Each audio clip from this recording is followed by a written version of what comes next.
أصعب قرار ممكن تاخده في حياتك مش إنك تتجوز.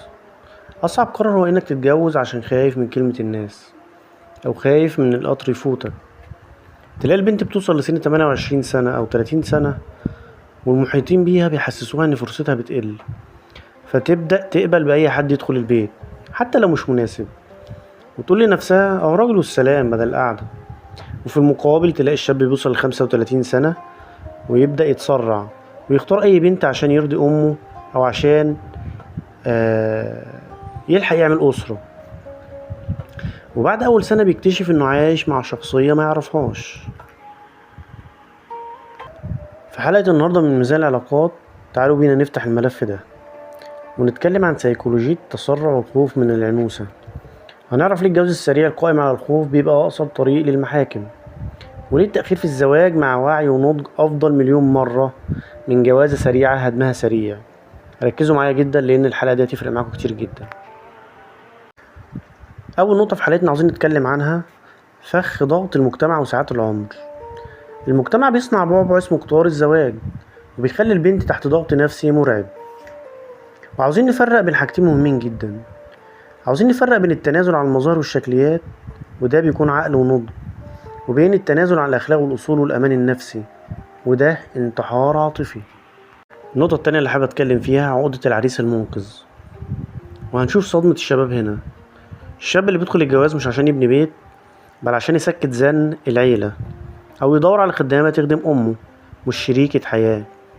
لما تتجوز من غير شغف ولا قبول لمجرد تأدية واجب، صدقني انت بتظلم نفسك وبتظلم بنت الناس معاك، والبيت هيبني على جفاء وبرود من أول يوم. النقطة التالتة وهي الجانب الروحي. النبي صلى الله عليه وسلم لما جاءه رجل يتزوج قال له أنظرت إليها فإن في أسر أعين الأنصار شيئا، اذهب فانظر إليها فإنه أحرى أن يؤدم بينكما. يعني الشرع جعل الألفة والقبول والراحة النفسية شرط أساسي، ولم يجعل الزواج وسيلة للهروب من كلام الناس أو الخوف من المستقبل. النقطة الرابعة في حلقتنا النهاردة، وتعالوا بينا نكتب على روشتة جميلة جدا، وإزاي أختار بدون تسرع. أول نقطة، شيل فكرة إن القطر يفوتك دي من دماغك. صدقني القطر اللي يفوتك ويخليك مع الشخص الغلط أحسن مليون مرة من القطر اللي يوديك لبيت ملوش سقف ولا أمان.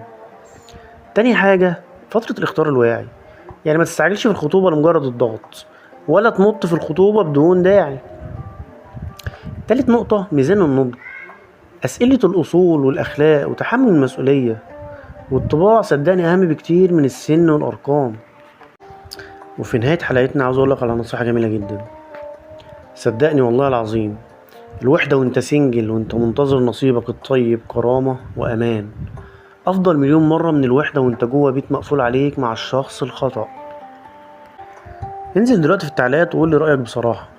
هل بتأيد ان البنت او الشاب يتنازلوا عن بعض شروطهم لو السن كبر، ولا الشغف والقبول ملهمش علاقة بالسن؟